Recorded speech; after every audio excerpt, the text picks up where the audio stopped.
Iran ಅಧ್ಯಕ್ಷ ರೈಸಿ helicopter ಏನೋ ಪತನ ಆಗಿದೆ. ಆ ಒಂದು ಏರಿಯಾ ಏನಿದೆ, ಆ ಸ್ಪಾಟ್ ಏನಿದೆ, ಅಲ್ಲಿ ಹುಡುಕಾಟ ನಡೀತಾ ಇದೆ. ಎಲ್ಲಿ ಪತನ ಆಯಿತು, ಡ್ರೋನ್ಗಳನ್ನ ಬಳಸಿ ಈಗ ಕಾರ್ಯಾಚರಣೆ ನಡೀತಾ ಇದೆ. ಸೊ ಇಸ್ರೇಲ್ ಹಾಗೇನೆ ಈ ಅಣೆಕಟ್ಟು ಸಂಬಂಧಪಟ್ಟ ಹಾಗೆ ನಂತರ ಈ ಕಾರ್ಯಕ್ರಮ ಆದ್ಮೇಲೆ ಎಲ್ಲರೂ ಕೂಡ ರಿಟರ್ನ್ ಆಗ್ತಾ ಇದ್ರು. ಇದಕ್ಕಿದ್ದ ಹಾಗೇನೆ ಹೆಲಿಕಾಪ್ಟರ್ ಪತನಗೊಳ್ಳುತ್ತೆ. ಈಗ ಆ ಜಾಗವನ್ನ ಗುರುತಿಸಿದಂತ ಡ್ರೋನ್, ಟರ್ಕಿ ಡ್ರೋನ್ ನಿಂದ ಪತನಗೊಂಡಿರುವಂತಹ ಜಾಗ ಪತ್ತೆ ಆಗಿದೆ. ಸೊ ಹಾಗಾಗಿ ಅಲ್ಲಿ ಹುಡುಕಾಟ ಮುಂದುವರಿತಿದೆ. ಟಬ್ರಿಜ್ ನಗರದಿಂದ 100 ಕಿಲೋಮೀಟರ್ ದೂರದಲ್ಲಿ ಈಗ ಪತ್ತೆ ಆಗಿರುವಂಥದ್ದು.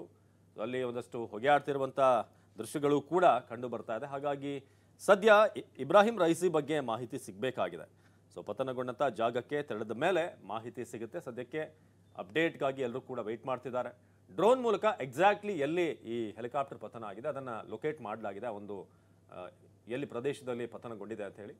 ಸೊ ಇದೀಗ ಆ ಜಾಗವನ್ನು ಗುರುತಿಸಿ ಹೆಲಿಕಾಪ್ಟರ್ ಪತನ ಹೊಂದಿದ್ದ ಜಾಗಕ್ಕೆ ಹೋಗೋದಕ್ಕೆ ಈಗ ಸಿದ್ಧತೆಗಳಾಗ್ತಾ ಇದೆ.